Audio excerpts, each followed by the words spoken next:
Olá! Hoje a gente vai fundo num assunto que, olha, todo mundo conhece bem de perto, a tal da autocrítica. Mas e se a gente olhasse para ela de um jeito diferente? Vamos entender como essa voz muitas vezes se esconde bem na nossa frente, se passando por outra coisa. E o ponto de partida é exatamente este. Essa frase, ela resume o problema todo, né?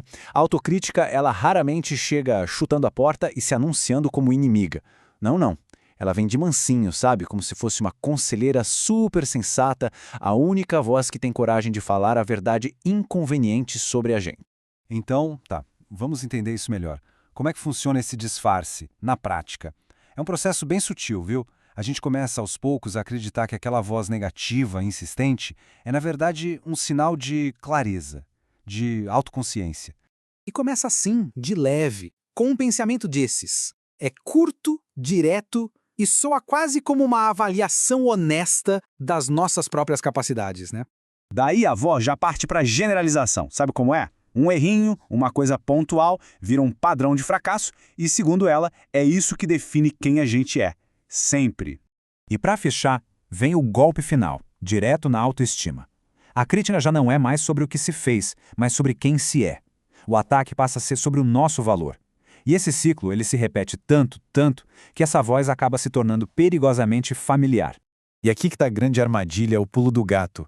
De tanto ouvir isso, a mente começa a aceitar como se fosse fato. A gente começa a chamar essa negatividade toda de eu tô sendo realista, ou preciso ter os pés no chão. Só que, na verdade, isso não tem nada a ver com lucidez. É só um padrão de pensamento bem destrutivo. Tá, e qual a consequência de acreditar nesse falso realismo? Vamos ver agora como essa voz, que parece que quer nos impulsionar, na verdade, nos impede de sair do lugar. O ponto central é esse, sem rodeios. Aquela ideia de que ser duro consigo mesmo leva à melhora é um mito, um grande mito. Na verdade, o efeito é justamente o contrário. A autocrítica em excesso não motiva, ela congela. Deixa a gente com medo de tentar qualquer coisa só para não dar razão para aquela vozinha interna. E o que acontece na nossa cabeça é fascinante. Quando a gente se trata como um inimigo, o nosso cérebro reage exatamente assim. Ele entra em modo de sobrevivência, sabe? E nesse estado, o foco não é aprender, não é crescer, é só se proteger. A autocrítica até promete nos salvar da vergonha de uma falha, mas o que ela faz de verdade é prender a gente num ciclo de culpa pelos erros que já passaram. E é aqui que a gente faz uma confusão muito perigosa. Muita gente acha que autocrítica é a mesma coisa que responsabilidade. Mas não é, nem de longe. A responsabilidade de verdade, ela não humilha, ela orienta. Ela não prende na culpa, pelo contrário, ela leva para ação. São forças que vão para direções completamente opostas. Certo, já deu para entender bem o problema. Mas e a saída? Como a gente muda isso? A solução está numa virada de chave fundamental na nossa dinâmica interna. É sobre deixar de ser um carrasco para virar um treinador. E olha, a abordagem aqui é super prática. Não é sobre uma mudança abstrata, tipo agora vou me amar da noite para o dia. Não, é uma troca estratégica. Tirar a agressão generalizada e colocar no lugar uma orientação precisa, focada. Essa metáfora é ótima. Pensa só. De um lado, tem um carrasco interno.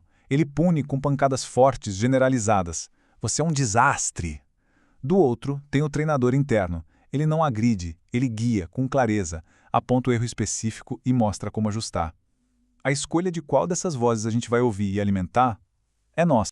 E o objetivo final dessa mudança é uma coisa chamada segurança mental.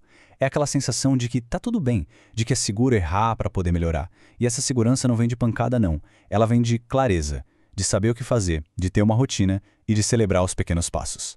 Chegamos na parte final, e talvez a mais importante de todas, a prática.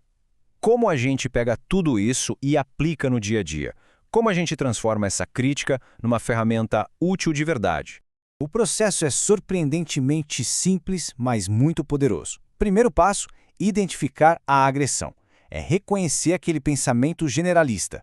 Eu sou um desastre. Pegou ele? Ótimo. Agora o passo 2, que é a virada de chave. Reformular isso para ter precisão. Em vez de sou um desastre, vira. Ok, eu cometi um erro nisso aqui.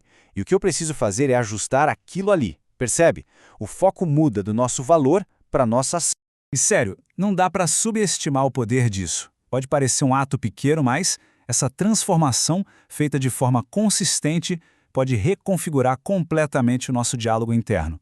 Muda a nossa resiliência e, finalmente, a nossa capacidade de melhorar de verdade. Então, para a gente fechar, fica essa reflexão. No dia de hoje, quando os desafios e os erros aparecerem, qual voz a mente realmente precisa ouvir?